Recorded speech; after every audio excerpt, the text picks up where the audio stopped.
أعوذ بالله من الشيطان الرجيم. بسم الله الرحمن الرحيم.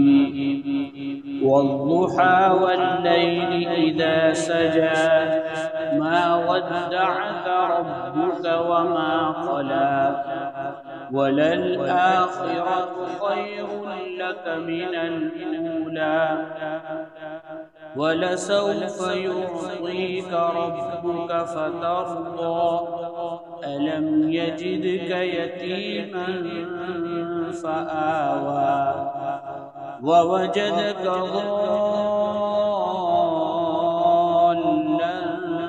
فهدى ووجدك عائلا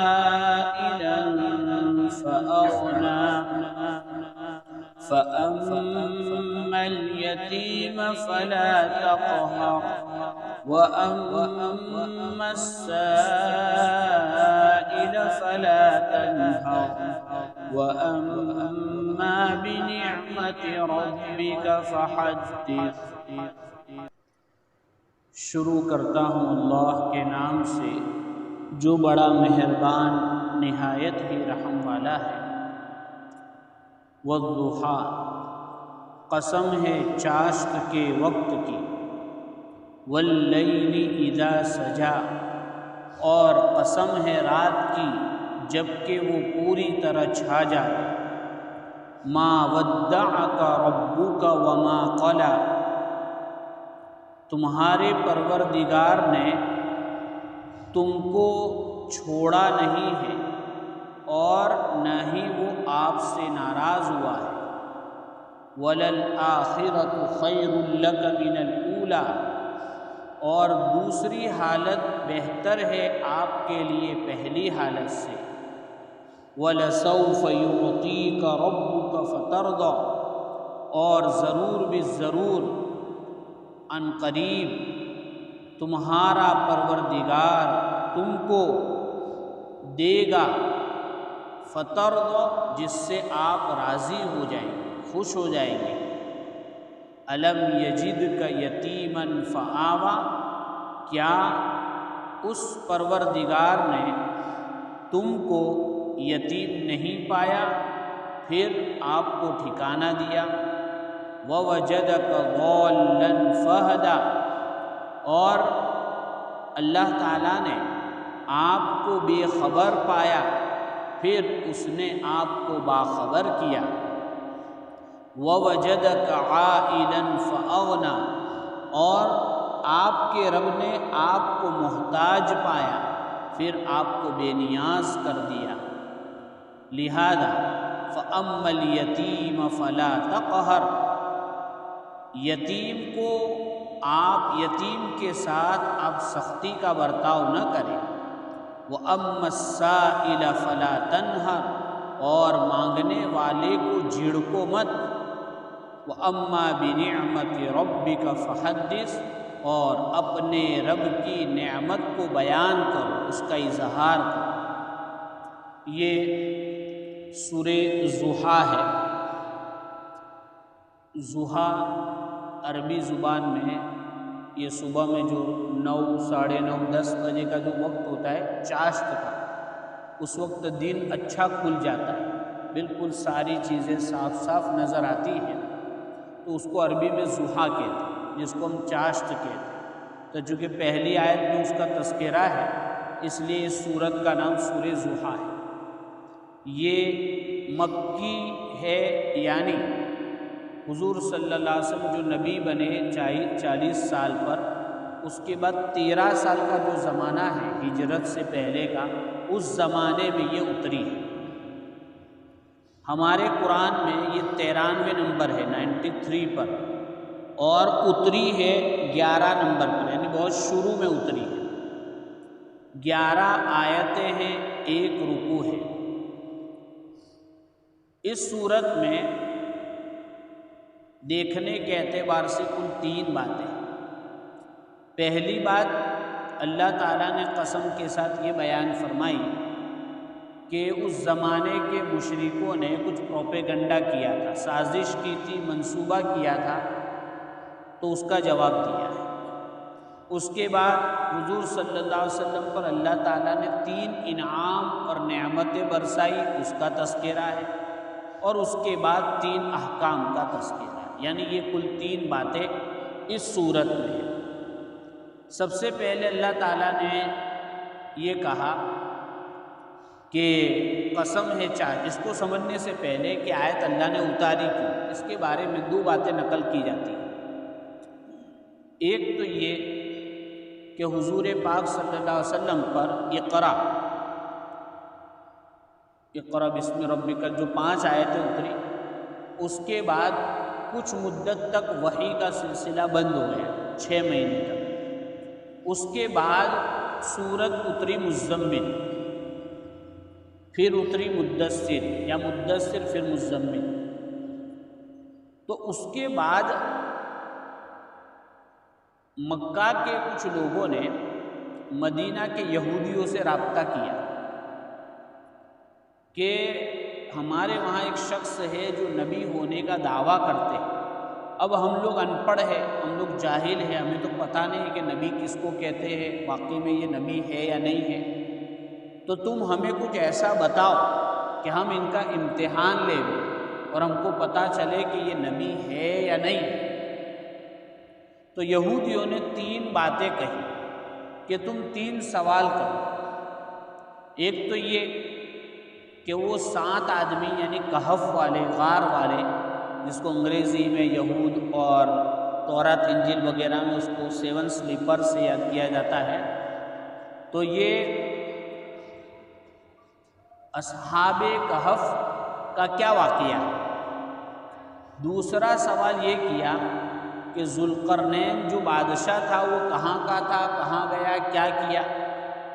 اور تیسرا سوال یہ کہ روح جو ہے میرے اور آپ کے اندر، اس کی حقیقت کیا ہے۔ تو جب یہودیوں نے یہ سوال کیا، مکہ کے مشرکین کو دیا یہ سوال، تو انہوں نے حضور صلی اللہ علیہ وسلم سے کیے، تو حضور پاک صلی اللہ علیہ وسلم نے کہا کہ کل بتا دوں گا، انشاءاللہ رہ گئے۔ تو پھر دوسرے دن جبرائیل نہیں آئے، تیسرے دن، اس طرح کچھ مدت گزر گئی۔ تو ظاہری بات ہم کو معلوم ہے کہ جو حق بات ہوتی ہے اس کے پیچھے دشمن لگے رہتے ہیں۔ تو جب وحی کا سلسلہ آنا بند ہو گیا کچھ مدت کے لیے، تو انہوں نے یہ طعنہ دینا شروع کر دیا کہ ان کو تو ان کے رب نے چھوڑ دیا ہے اور ان کا رب ان سے ناراض ہو گیا ہے، یہ طعنہ دینا شروع کر دیا۔ اس کے جواب میں اللہ نے اتارا کہ ایسا نہیں۔ بعض حضرات کہتے ہیں کہ حضور صلی اللہ علیہ وسلم کو انگلی میں کہیں زخم آیا تھا، جس کے درد یا خون کے بہنے کی وجہ سے 2-3 دن تہجد ناگاہ ہو گئی۔ تہجد میں اٹھ کر آپ جو تلاوت کرتے تھے تو آپ تہجد میں اٹھ نہیں سکے، وہ درد کی وجہ سے۔ کبھی کبھی ہم کو بھی درد ہوتا ہے، کیا ہوتا ہے، دیر میں نیند آتی ہے، پھر ایک دم تہجد میں آنکھ نہیں کھلتی ہے۔ تو حضور پاک صلی اللہ علیہ وسلم نبی تھے، لیکن نبی سے پہلے انسان تھے وہ، تو جیسے ہم انسانوں کو بیماریاں، عوارض، تکلیفیں ہوتی ہیں، ان کو بھی وہ چیزیں پیش آئی۔ تو اب تہجد میں جو قرآن کا معمول تھا، تو پڑوس میں بہت سارے لوگ رہتے تھے، تو پڑوس میں ابو لہب بھی رہتا تھا، اور ابو لہب معلوم ہے کہ حضور پاک صلی اللہ علیہ وسلم کی ولادت اور پیدائش کی خوشخبری میں اس نے اپنی باندی سویبہ کو آزاد کیا، اتنا خوش تھا۔ لیکن جب حضور پاک صلی اللہ علیہ وسلم نے نبوت کا دعویٰ کیا اور کام شروع کیا، تو سب سے پہلے مخالفت اور آبجیکشن بھی اسی نے اٹھائے۔ تو یہ پیچھے لگے رہتے تھے، تو انہوں نے پروپیگنڈا شروع کیا۔ یہ دونوں جبرائیل علیہ السلام کو یہ لوگ شیطان کہتے تھے، تو انہوں نے یہ کہنا شروع کیا کہ ان کے رب نے بھی ان کو چھوڑ دیا ہے اور ان کے شیطان نے بھی ان کو چھوڑ دیا ہے۔ چونکہ تہجد میں قرات بند ہو گئی، آپ تھوڑی ہلکی پھلکی زور سے نماز پڑھ رہے تھے، تو اس کے جواب میں اللہ تعالیٰ نے یہ صورت اتاری۔ چونکہ حضور پاک صلی اللہ علیہ وسلم نے کوئی اپنی طرف سے دعویٰ نہیں کیا تھا، تو اللہ کے رسول تھے، اللہ نے کام دیا تھا، تو اللہ کا کام اللہ کے حکم سے کر رہے تھے۔ تو جب پریشانی آتی ہے تو اللہ ہی کی طرف سے مدد آتی ہے۔ تو اللہ نے کہا قسم ہے چاشت کے وقت کی اور قسم ہے رات کی جب پوری چھا جائے، آپ کے رب نے چھوڑا بھی نہیں ہے اور وہ ناراض بھی نہیں ہوا ہے۔ اب یہاں جو چاش کے وقت کی اور رات کے وقت کی جو قسم کھائی، اس کا قسم سے کیا لینا دینا؟ یعنی جو بات آگے، چونکہ ہم لوگ قسم میں کیا ہوتا ہے، قسم جب کھائی جاتی ہے تو آگے والی جو بات ہوتی ہے وہ اصل مقصود ہوتی ہے، اس لیے ہم کہتے ہیں اللہ کی قسم ایسا ہوا، تو اصل تو اللہ کی قسم نہیں، لیکن سامنے والوں کو منوانے کے لیے بات ہوتی ہے۔ تو آگے بات یہ کہی گئی کہ تمہارے رب نے چھوڑا بھی نہیں اور ناراض بھی نہیں ہوا، تو اس کا ان دونوں سے کیا لینا دینا، چاش کے وقت کا اور رات کا؟ حضرت مفتی سعید صاحب پالن پوری رحمۃ اللہ علیہ انہوں نے بیان فرمایا، اور بھی مفسرین نے، کہ بھائی چاش کا وقت ہوتا ہے تو بالکل اجالا اجالا ہو جاتا ہے، لیکن یہ ایسا نہیں ہے کہ وہ اجالا ختم نہیں ہوتا ہے جی، اجالا آیا تو اجالا ہی رہتا ہے، ایسا ہوتا ہے؟ بھائی شام ہوتے ہوتے اجالا ختم ہو جاتا ہے، ایسے ہی رات ایک دم تاریک ہو جاتی ہے تو اس کا یہ مطلب ہے کہ صبح نہیں ہوگی؟ ارے ہوتی ہے، تو ایک دم اجالے سے کوئی یہ نہیں سمجھتا ہے کہ اب اندھیرا نہیں آئے گا، اور اندھیرے سے کوئی یہ نہیں سمجھتا ہے کہ اب اجالا نہیں آئے گا۔ ہر شخص اجالے کے بعد اندھیرے کا اور اندھیرے کے بعد اجالے کا انتظار کرتا ہے۔ تو یہ کہنا چاہ رہے ہیں کہ اللہ تعالیٰ نے کچھ مدت کے لیے اپنی وحی اتارنا روک لیا، اس کا یہ مطلب نہیں ہے کہ اللہ نے اپنے نبی کو بالکل چھوڑ دیا ہے اور اللہ ناراض ہو گیا ہے، یہ مطلب بالکل نہیں ہے۔ یہ تسلی دی اللہ تعالیٰ نے اپنے نبی حضرت محمد مصطفیٰ صلی اللہ علیہ وسلم، اور اس کے بعد آگے کہا وَلَلْآخِرَةُ خَيْرٌ لَكَ مِنَ الْأُولَىٰ، کہ دوسری حالت آپ کے لیے اس پہلی حالت سے اچھی ہے۔ یعنی ابھی آپ پر جو کیفیت ہے وہ کیفیت ختم ہو جائے گی، حالات آتے ہیں، حالات کو حالات کیوں کہتے ہیں؟ اس لیے کہ وہ آتے اور جاتے ہیں، کوئی بیمار نہیں رہتا ہے، مالدار نہیں رہتا ہے، غریب نہیں رہتا ہے، حالات میں تبدیلی آتی رہتی ہے، کیفیت میں فرق آتے رہتا ہے، تو یہ کیفیتیں آتی رہے، اس سے پریشان ہونے کی ضرورت نہیں ہے۔ جیسے ہم لوگوں کے سامنے بھی ہوتا ہے کہ بھئی ہم لوگ نماز پڑھتے ہے کہ نہیں، تو کبھی ایسا ہوتا ہے بہت دل لگتا ہے، مزہ آتا ہے، اور کبھی ایسا ہوتا ہے کہ مولوی صاحب کب سلام پھیرے اور گھر ناٹھے، ایسا بھی ہوتا ہے۔ لیکن ہم اس کی وجہ سے مسجد میں آنا نہ چھوڑے کہ نماز میں دل تو لگتا نہیں کیا نماز پڑھنے کی؟ ہمارا کام یہ ہے کہ دل مانے کہ نہ مانے، اللہ کا حکم پورا کرنا ہے، دل لگے یا نہ لگے، ذکر میں مزہ آوے یا تلاوت میں مزہ آوے یا نہ، ہم تلاوت کے مکلف ہیں، ذکر کے مکلف ہیں، نماز کے مکلف ہیں، دین کی محنت کے مکلف ہیں۔ بھئی کھانا بھوک لگتے تو کھاتے، ضروری نہیں کہ روزانہ چکن چلی کھاتے ہو، ایسا ہوتا ہے؟ بیگن کا سالہ بھی پکتا ہوگا نا بھائی جی، حالانکہ بیگن کو لوگ کہتے ہیں بیگن کوئی فائدہ نہیں، پھر بھی کھاتے۔ ارے کھاتے نہیں کھاتے تو اس کی وجہ سے کوئی چھوڑتا نہیں کہ بھئی یہ اچھا نہیں لگتا تو نیچ کھانا، ایسا ہے۔ تو کیفیت اور حالات آتے رہتے ہیں، وہ اللہ کی طرف سے ہے، غیر اختیاری، اور اس کا یہ مطلب بھی نہیں ہے کہ حالات آوے تو اللہ ناراض ہے، یہ بھی مطلب نہیں ہے، یہ بھی سمجھنا ہے ہمیں۔ عام طور پہ کب حالات ہوتے تو ہم کیا سمجھتے کہ اللہ بہت ناراض ہے، اس کا یہ مطلب بھی نہیں۔ حضرت زکریا علیہ السلام نبی تھے کہ نہیں تھے؟ اور نبی کے بارے میں آتا ہے کہ نبی ہونے کے بعد بھی وہ لوگ گناہ نہیں کرتے کبھی، بلکہ ہوتا ہی نہیں، اور نبی ہونے سے پہلے بھی اللہ بچاتا ہے، برابر۔ اب ان کو ان کے زمانے کے لوگوں نے آرے سے چیر دیا، تو کیا کہیں گے؟ بولو، حالات آئے نا، اب ان حالات کا کیا مطلب ہوا؟ بولو، اللہ ناراض تھا؟ بالکل نہیں۔ تین عالم ہے، تین جگہ ہے، ایک دنیا ہے، ایک جنت، ایک دوزخ ہے۔ جنت میں راحت ہی راحت، دوزخ میں تکلیف ہی تکلیف، دنیا میں دونوں ہیں اور دونوں چیزیں ہر ایک کے ساتھ رہے گی۔ خوشی غمی، اچھائی برائی، بیماری صحت، اس کا یہ مطلب نہیں ہے کہ اللہ ناراض ہے۔ اس لیے کسی کو مصیبت میں اس کو تو اس کے گناہوں کی سزا ملی ہے، ہمیں کہنے کا کوئی حق نہیں ہے۔ ہاں میرے ساتھ کوئی حالت ہے تو میں اپنا پوسٹ مارٹم کروں کہ یار میں اللہ کی کتنی اطاعت کرتا ہوں، میں اللہ کی کتنی نافرمانی کر رہا ہوں، اللہ نے مجھے آنکھیں دی تو میں اس کا صحیح استعمال کر رہا ہوں نہیں کر رہا ہوں، یہ پوسٹ مارٹم کرنا میری ذمہ داری ہے۔ میں اللہ کے سامنے اپنا حساب کروں، لیکن مجھے یہ حق نہیں کہ میں ان کو کہوں کہ بھئی تمہارے ساتھ ایسا ہوا مطلب ہے کہ تو بہت گنہگار ہے، بالکل نہیں۔ اور اس کا یہ مطلب بھی نہیں کہ اللہ ناراض ہے۔ ہمیں اپنی کمیوں کو ضرور تلاش کرنا چاہیے۔ بہرحال ما ودعک ربک وما قلی، تمہارے پروردگار نے تم کو چھوڑا بھی نہیں ہے اور وہ ناراض بھی نہیں ہے۔ اور اس کے بعد کہا وَلَلْآخِرَةُ خَيْرٌ لَكَ مِنَ الْأُولَىٰ، کہ دوسری حالت اس پہلی حالت سے اچھی ہوگی۔ اس کے بعد کیا ہوا کہ اللہ تعالیٰ نے پھر وحی کا سلسلہ نہیں روکا۔ پہلی وحی کے بعد 6 مہینے اور ایک وحی کے بعد 15 دن، اس کے بعد وحی 1-2 دن میں، ہفتے میں کنٹینیو یہ چالو رہا۔ تو دیکھو اللہ نے روکنے کے بعد دوسری حالت یعنی وحی کی برسات کر دی اللہ نے۔ جبرائیل نہیں آتے تھے بیچ میں، جبرائیل کا آنا مسلسل شروع ہو گیا۔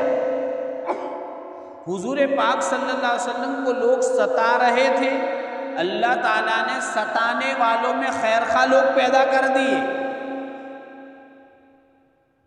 جہاں رات کو سونا مشکل تھا وہاں کے لوگوں کو اللہ نے ملکوں کا بادشاہ بنایا۔ وَلَلْآخِرَةُ خَيْرٌ لَكَ مِنَ الْأُولَىٰ، اس آیت کا اکثر مفسرین نے مطلب بیان کیا۔ ایک مطلب یہ بھی ہے کہ دنیا میں تھوڑی بہت مصیبت آئے گی، آخرت بہتر ہے۔ آخرت مرنے کے بعد کی ہمیشہ ہمیش کی جو زندگی ہے اس میں راحت ہی راحت ہے۔ اگر ہم نے دنیا میں، تو یہ تو حضور پاک صلی اللہ علیہ وسلم کو کہا گیا تو انہوں نے تو اچھے ہی کام کیے تھے، اس لیے آپ کو کہا گیا کہ آپ کو تسلی رکھنے کی ضرورت ہے۔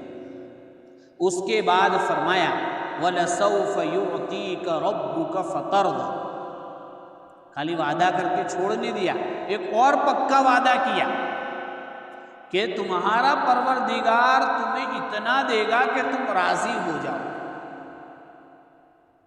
دنیا میں بھی اتنا دے گا، دیا اللہ نے، آخرت میں اتنا دیا اللہ نے۔ دنیا میں بھی صحابہ کی جماعت تیار کر دی۔ جب یہ آیت اتری تو حضرت صحابہ کہتے ہیں کہ حضور پاک صلی اللہ علیہ وسلم نے ہمارے سامنے بیان فرمایا کہ اب اللہ نے مجھے کہا ہے کہ میں دوں گا یہاں تک کہ تم راضی ہو جاؤ گے، تو حضور پاک صلی اللہ علیہ وسلم نے کیا کہا؟ بہت بڑی خوشخبری ہم سب کے لیے، بشارت۔ یہ فرمایا تب تو میں وہاں تک راضی نہیں ہوں گا جب تک میرا ایک ایک امتی، بولو،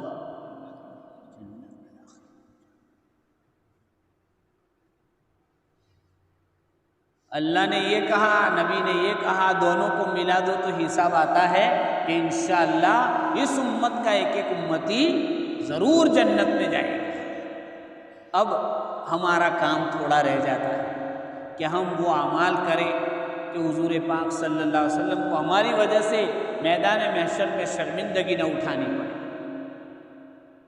ہم جب حوض کوثر پر آپ کے پاس پانی پینے جاویں تو فرشتے کہیں ہم کو دھکے نہ مارے، بس ہمیں اتنا کام کر لینا۔ آپ نے جو ہمیں ذمہ داریاں دی ہیں، ہمیں جو کام کرنے کے کہے ہیں وہ کریں ہم، تو بہت بڑی خوشخبری ہے۔ شفاعت کبریٰ، میدان محشر میں بہت سخت حالات ہوں گے، ساری امتیں پریشان ہوگی، وہاں بھی سفارش کہ بھئی حساب کتاب ایک مرتبہ چالو ہو، یہ فضیلت بھی حضور پاک صلی اللہ علیہ وسلم کو دی جائے گی کہ آپ سفارش کریں، ہم آپ کی سفارش قبول کریں گے۔ تو حضور پاک صلی اللہ علیہ وسلم نے ہمارے لیے دعائیں بھی کی ہیں، طریقہ بھی بتایا ہے، زندگی گزارنے کی سارے باتیں بتائی ہے۔ انشاءاللہ ہم اس پر عمل کریں گے تو اللہ ہمیں دنیا میں بھی کامیاب کرے گا، آخرت میں بھی کامیاب۔ یہ ایک بات تھی جو پوری ہوئی۔ اب آئندہ جو ہے 3 انعامات ہیں اور 3 ہدایات اور احکامات ہیں، انشاءاللہ اگلی مجلس اس کو لے لیں گے۔ اللہ تعالیٰ عمل کی توفیق عطا فرماوے۔ سبحان اللہ و بحمدہ، سبحانک اللہم و بحمدک، ونشہد ان لا الہ الا انت نستغفرک ونتوب الیک۔ سبحان ربک رب العزۃ عما یصفون۔